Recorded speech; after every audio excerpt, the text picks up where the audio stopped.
Then Allah sent a crow exploring in the ground to show him how to bury the corpse of his brother. He said, "Woe to me!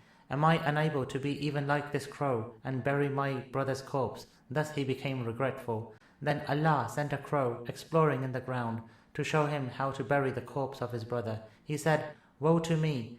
Am I unable to be even like this crow and bury my brother's corpse?" Thus he became regretful.